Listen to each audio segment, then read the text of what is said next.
Hi കൂട്ടുകാരെ, ഇന്ന് ഞാൻ നോക്കിയപ്പോൾ ഉച്ചയ്ക്ക് ചോറിൻ്റെ കൂടെ ഒഴിക്കാൻ എന്തെങ്കിലും ഒരു കറി വേണ്ടേ. നമ്മൾ സാധാരണ മോരും രസം സാമ്പാർ അങ്ങനെയൊക്കെയല്ലേ എന്നും വയ്ക്കുന്നത്. അപ്പോൾ ഞാനിന്ന് നോക്കിയപ്പോൾ ഒരു കഷ്ണം പടവലങ്ങ കടന്നു. അപ്പോൾ ഞാൻ വിചാരിച്ചു ആ പടവലങ്ങ വെച്ചൊരു ഒഴിച്ച് കറി അങ്ങ് ഉണ്ടാക്കാമെന്ന് വിചാരിച്ചു. അപ്പോൾ അതിനുവേണ്ടി ഞാൻ എടുത്തേക്കുന്നത് ഒരു കഷ്ണം ചെറിയ കഷ്ണം പടവലങ്ങ, ഒരു തക്കാളി, കറിവേപ്പില, പിന്നെ തോരൻപരിപ്പ്.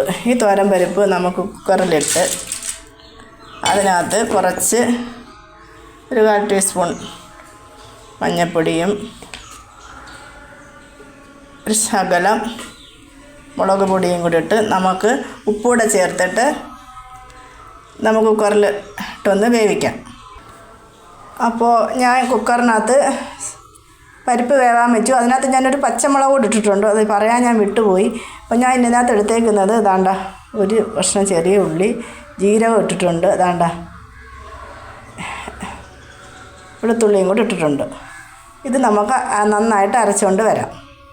പരിപ്പ് വേകുമ്പോഴത്തേക്ക് നമുക്കിത് അരച്ച് വയ്ക്കാം. ഇവിടെ ഞാൻ കുക്കറിൽ പരിപ്പ് വേവാൻ വെച്ചിട്ടുണ്ട്.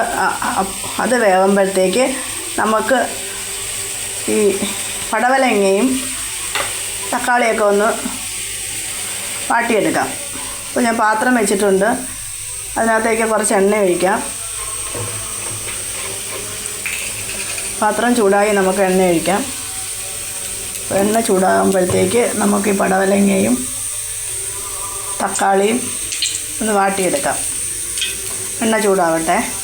എണ്ണ ചൂടായിട്ടുണ്ട്, നമുക്ക് പടവലങ്ങ ഇടാം. കുറച്ചുകൂടെ വലിയ കഷ്ണങ്ങളാക്കി വേണമെങ്കിലും പടവലങ്ങ ഇടാം, നിങ്ങളുടെ ഇഷ്ടത്തിനനുസരിച്ച് ഇടാം. അപ്പോൾ പടവലങ്ങ ഒന്ന് വേവട്ടെ.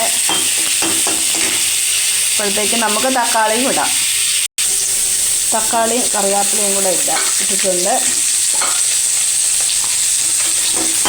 അതുകൂടെ ഒന്ന് വാടട്ടെ. തക്കാളിയും പടവലങ്ങ ഒന്ന് വാടിയിട്ടുണ്ട്. നമുക്ക് കുക്കറിൽ വേവിച്ച് വെച്ചേക്കുന്ന പരിപ്പ് ഇതിനകത്തോട്ട് ഒഴിക്കാം. അപ്പോൾ ഇതിനകത്തോട്ട് ഞാൻ ഒഴിച്ചിട്ടുണ്ട്. അപ്പോൾ ഇതൊന്ന് തിളച്ച് നന്നായിട്ടൊന്ന് വേവട്ടെ പടവലങ്ങയും തക്കാളി.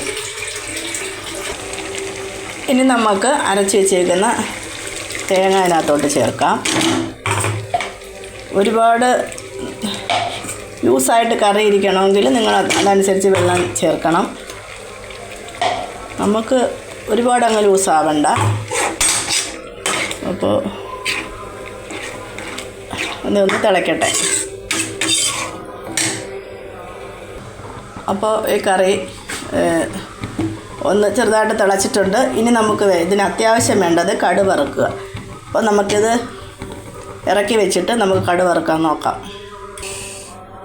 ഇവിടെ കടുക് വറുക്കാൻ വെച്ചിട്ടുണ്ട് പാത്രം. അപ്പോൾ അതിനകത്ത് കുറച്ച് എണ്ണ ഒഴിച്ച് എണ്ണ ചൂടാകുമ്പോൾ നമുക്ക് കടുക് ഇട്ട് കൊടുക്കാം. ഇത് നമുക്ക് കടുക് ഇട്ട് കൊടുക്കാം. കടുക് പൊട്ടുന്നുണ്ട്. ഉള്ളി ഇവിടെ ഞാൻ അരിഞ്ഞ് വെച്ചിട്ടുണ്ടായിരുന്നു, അപ്പോൾ നമുക്ക് ഉള്ളി ഇട്ട് കൊടുക്കാം. ഇത് ഏത് കറിക്കായാലും നമ്മൾ കടുക് വറുത്തൊഴിച്ച് കഴിഞ്ഞാൽ ആ കറിക്ക് വേറൊരു ടേസ്റ്റാണ്, ഒരു പ്രത്യേക ടേസ്റ്റ് വരും. അതുകൊണ്ട് നമ്മൾ ഏത് കറിക്കായാലും നമ്മൾ കടുക് വറുത്തൊഴിക്കണം. അങ്ങനെയാണ് എനിക്ക് തോന്നുന്നത്.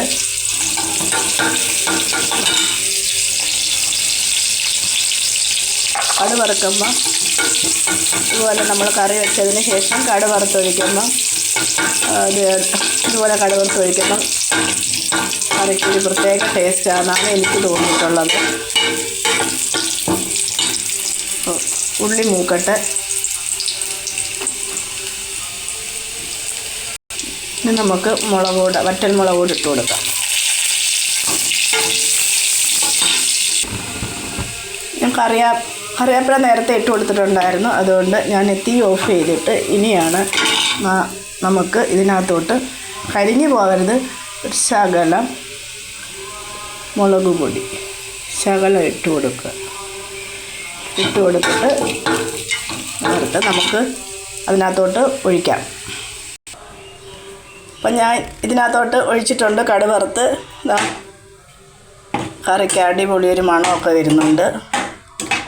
അപ്പോൾ നമ്മുടെ കറി ഇവിടെ റെഡി ആയിട്ടുണ്ട്. ഇന്ന് ഉച്ചയ്ക്ക് എനിക്ക് ചോറിൻ്റെ കൂടെ ചോറിലൊഴിച്ച് കഴിക്കാൻ പടവലങ്ങ കറിയാണ്. അപ്പോൾ നിങ്ങൾ ഇതുപോലെ ഒന്ന് വെച്ച് നോക്ക്.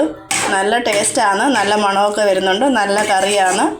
അപ്പോൾ ഇന്നെനിക്ക് പടവലങ്ങ കറിയാണ് ഉച്ചയ്ക്ക് ഒഴിക്കാൻ.